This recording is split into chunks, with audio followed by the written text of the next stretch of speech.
Fundação Vale apresenta.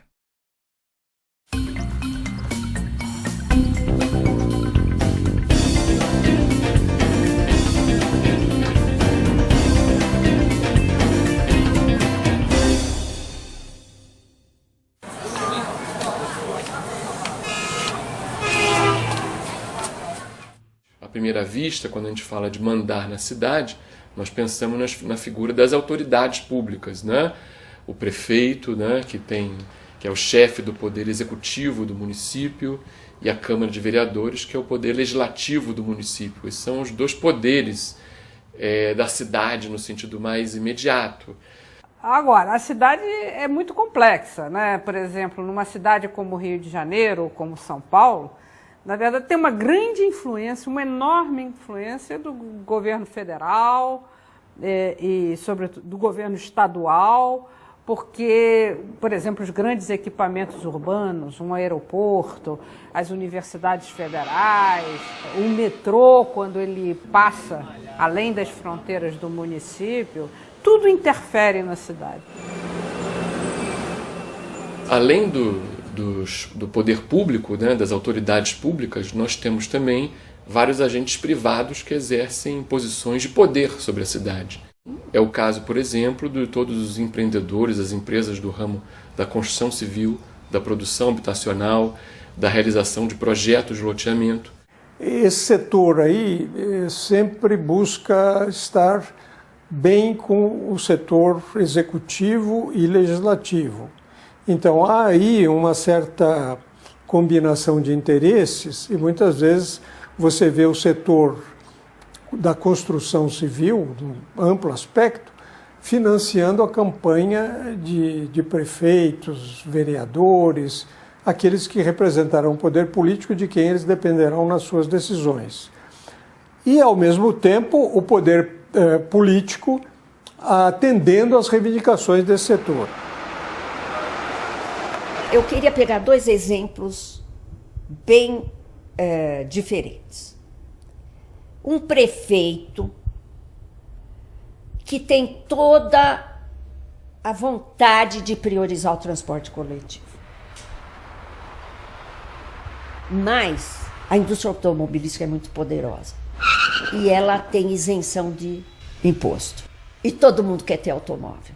Então o prefeito ele quer favorecer o transporte coletivo, mas toda a pressão é para produzir espaço para o automóvel, ampliar a avenida, construir túneis, viadutos, etc.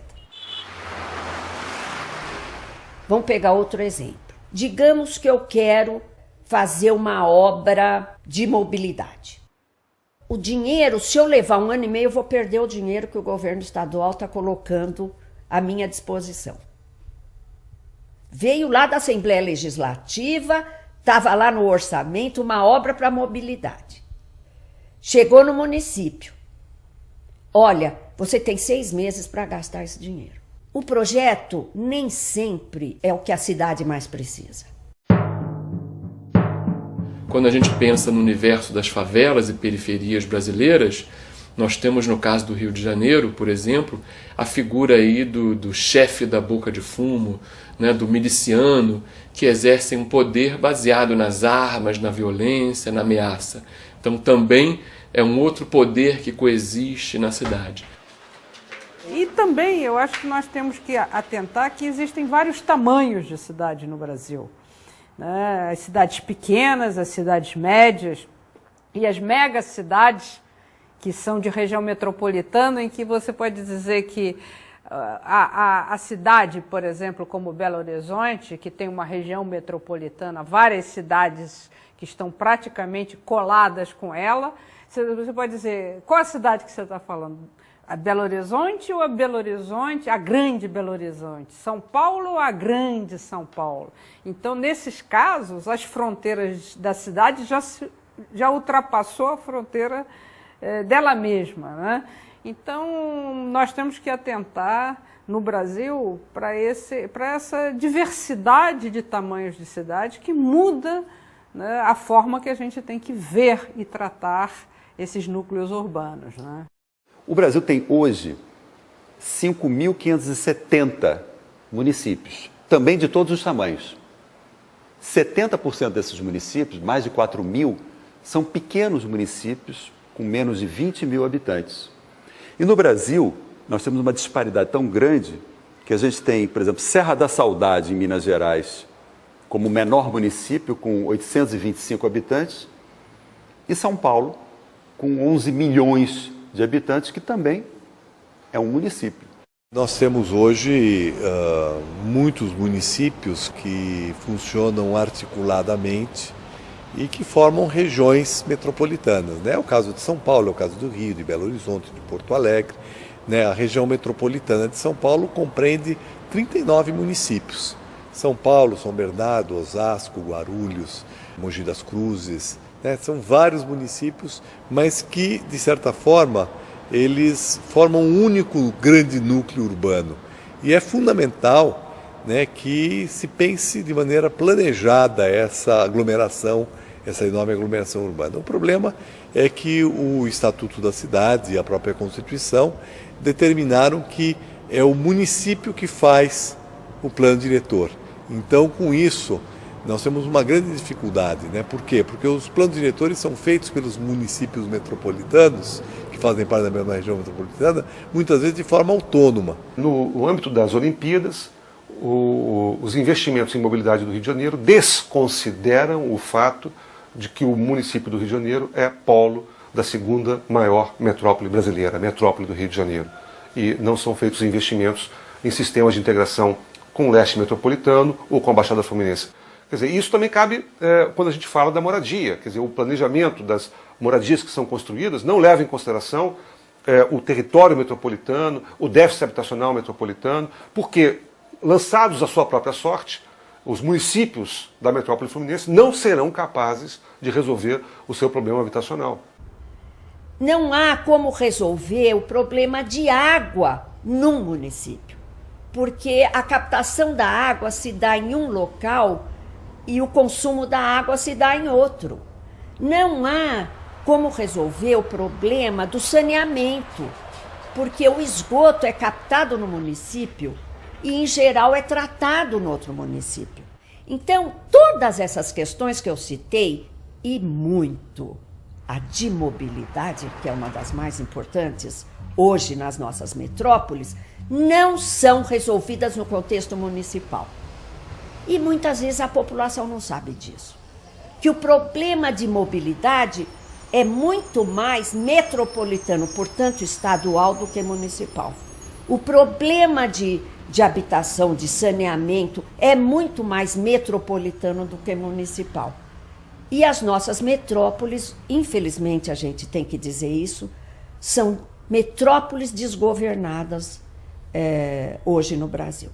Embora os prefeitos tenham autonomia constitucional, a Constituição Federal disse que as regiões existem para assuntos de interesse comum no âmbito dos estados. Os estados não querem assumir essa responsabilidade de administração metropolitana ou de regiões, mas que eles têm essa competência, têm. Então é uma omissão nessa coisa básica que é dar a regra de uso do território em áreas que têm interesses comuns. E hoje, não só em matéria de qualidade de vida e de serviços públicos, mas em relação também à distribuição dos benefícios e ônus do processo de urbanização e de meio ambiente.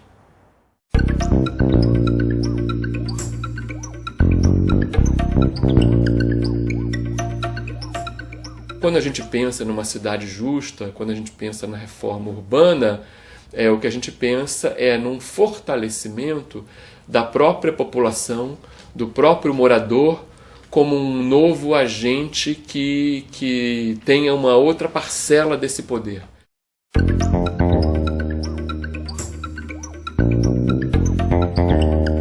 A criação do Conselho das Cidades e a intenção da criação foi de estabelecer uma espécie de um fórum nacional de discussão sobre as cidades, um fórum nacional em que pudessem pudéssemos fazer algumas concertações sobre como levar determinadas políticas para que a gente pudesse depois descer aos municípios e aos estados para fazer esse feedback, né? Esse retorno.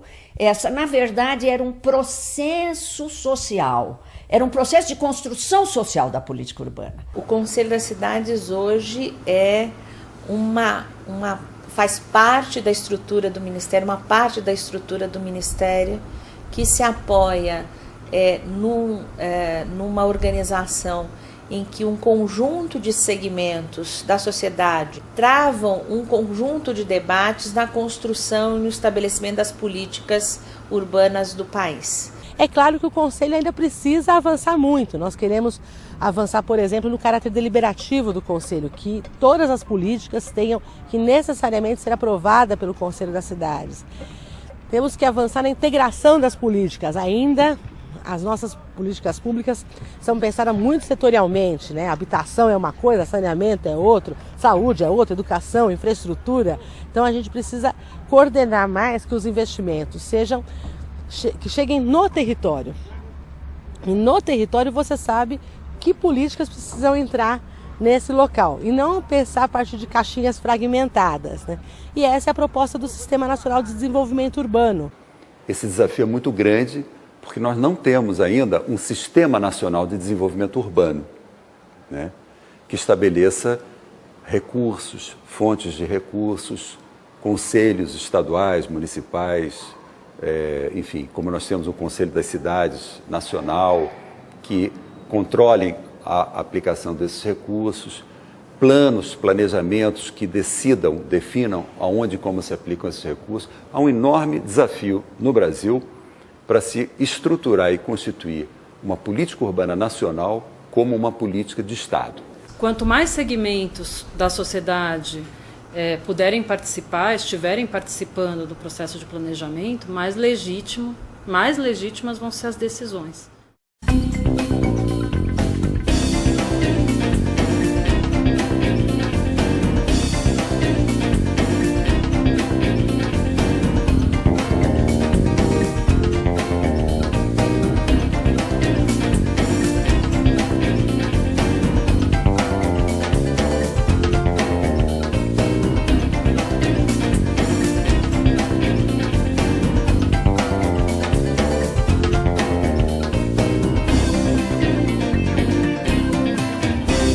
Um oferecimento Fundação Vale.